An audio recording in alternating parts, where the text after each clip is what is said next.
All right, let's just dive straight into this explainer. We are going to unpack one of the absolute most intense, edge-of-your-seat maritime standoffs in modern history. We're looking at the anatomy of a crisis, specifically the harrowing hijacking of the Maersk, Alabama. By digging into the raw, minute-by-minute transcript of this event, we're going to extract the exact tactical and psychological moves made by both sides. Just imagine, for a second, standing on the bridge of this massive cargo vessel. You hear these chilling words ringing out from the captain as unidentified boats rapidly close in on you. This is no drill. This is a real emergency. You know, it's literally the moment every mariner dreads. It instantly transforms a totally routine cargo run into an absolute nightmare. Suddenly, the crew is thrust into a scenario where all their training is put to the ultimate test against a completely unpredictable threat. So it makes you wonder, right? How does a standard, everyday shipping route descend into a desperate, high-stakes fight for survival? Well, today, we are going to meticulously break down the tactical decisions and the underlying psychological warfare hidden within the transcript of this harrowing sequence. We aren't just looking at what happened. We're analyzing how it happened, decision by decision, order by order.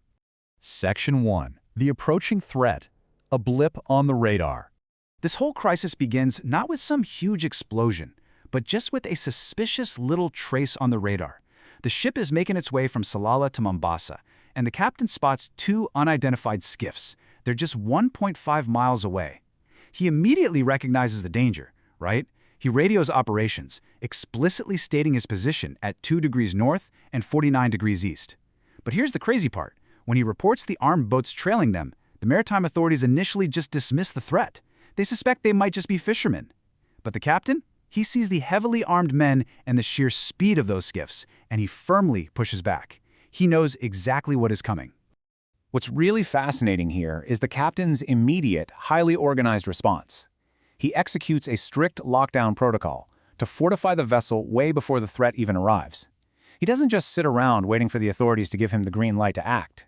He orders the crew to their stations, readies the high-pressure water hoses to flood the decks, locks down every single access point, and relentlessly tries to contact the UK maritime trade operations when the local maritime police can't be reached. I mean, it is a textbook defensive posture. Moving into Section 2. Desperate, evasive maneuvers. The chase begins. As these skiffs close the gap from 1.5 miles down to just half a mile, we enter this phase of pure adrenaline-fueled evasion. Every single second, every degree of the ship's turn absolutely matters. Minute by minute, the captain is violently zigzagging this massive ship, trying to create an impossible wake. He orders 5 degrees left, pushes the speed up, then snaps 5 degrees right. He's literally trying to weaponize the sheer massive size of his vessel against these tiny skiffs.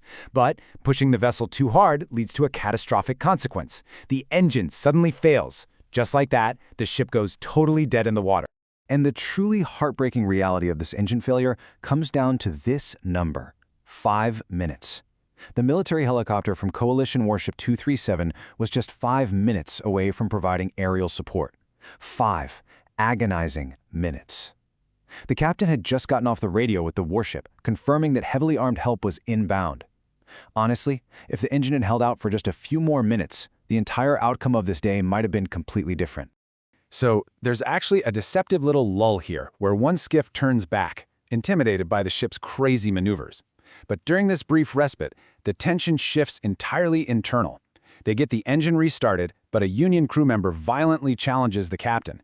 He's practically shouting, saying he's been in the Union for 25 years and he is absolutely not paid to fight pirates. He exasperatedly questions why they can't just change their route to avoid the danger entirely. The captain starkly lays out the harsh geography of their situation. He points out that, look, in this part of the world, pirate encounters are highly probable at these specific distances. He explains it simply. At 300 miles out, you hit one pirate syndicate. At 600 miles, another. He reminds the crew that this is literally the route they signed up for, and their job is to deliver the cargo. It is a really harsh reality check about the modern shipping industry. All right, Section 3. The ship is breached. The inevitable return. Any sense of relief is completely shattered when a single, heavily armed skiff returns with blinding speed. This marks the terrifying transition from an evasion tactic to an active breach. Despite the crew's absolute best efforts to swamp the boat with water hoses and pulling sharp 30-degree maneuvers to shake them, these determined pirates manage to hope their ladder and board.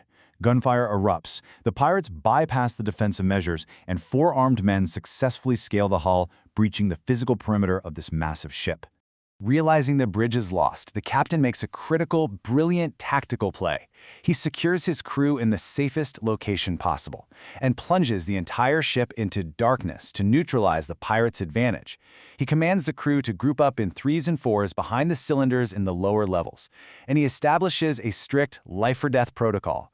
Nobody moves, nobody comes out until they hear a very specific password: supper time. Section 4. The Bridge Standoff. A Battle of Wills. With the pirates now up in the control room, the pacing slows down drastically. We enter this claustrophobic, incredibly tense psychological standoff between the captain and the pirate leader. "We are not terrorists, we are businessmen, we want money." This quote perfectly captures the pirates' cold, resource-driven motivation. They size up this American vessel, fully expecting a massive payday. The pirate leader explicitly says this to calm the immediate panic, framing this violent hijacking as just a mere financial transaction. They see that American flag and immediately calculate a multi-million-dollar ransom. But contrast that cold calculation immediately with the captain's profoundly selfless, protective instinct. He offers his own life to shield his hidden crew. When the pirate leader demands to know where the rest of the crew is and starts threatening violence, the captain steps right up. He says, "If you want to kill someone, kill me."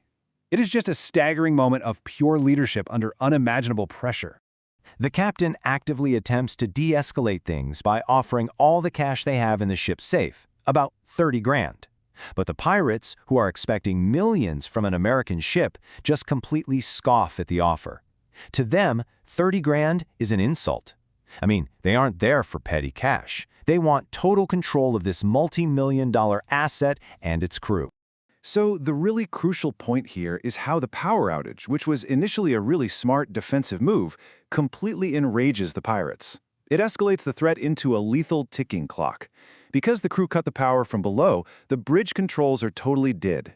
The pirates think the captain is trying to trick them. The pirate leader snaps. He lines a hostage up against the wall and initiates a terrifying countdown, threatening to pull the trigger every single minute until the hidden crew surrenders. 59, 58. You can imagine the panic is immediate and very, very real. Which brings us to Section 5. A high-stakes search. Buying time.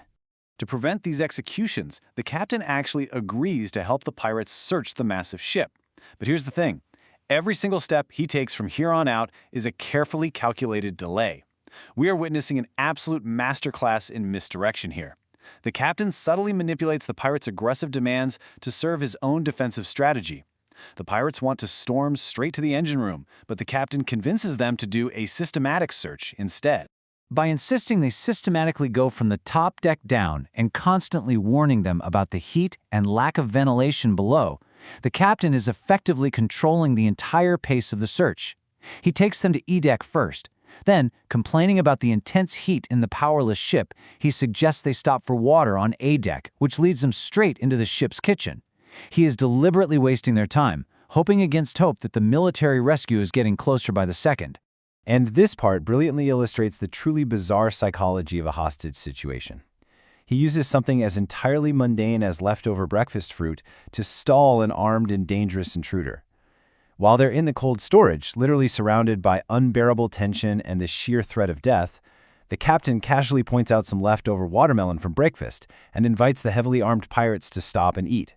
It's a surreal, almost absurd grounding tactic. It's designed to humanize the moment and, most importantly, burn just a few more precious minutes. But eventually, they turn towards the sweltering engine room where the crew is actually hiding. All the variables of this crisis are converging into one highly volatile moment. The watermelon is gone, the delays are completely exhausted, and the pirates are growing incredibly impatient and suspicious of this dark, silent ship. The captain has bought all the time he possibly can. They are now heading into the unventilated, pitch-black belly of the ship, where the crew waits silently behind the machinery. As the tactical delays finally run out and a physical confrontation looms, we're left wondering how this tense, high-stakes chess match in the dark will finally end. The captain used literally every tool at his disposal, the ship's massive size, the power grid, even his own life, just to stall for time. But as they step into that pitch-black engine room, the question remains, when the military finally does arrive, what kind of situation will they be walking into? Whose psychological strategy will ultimately break first? Thanks for joining me on this explainer. Keep questioning, keep analyzing, and I'll catch you on the next one.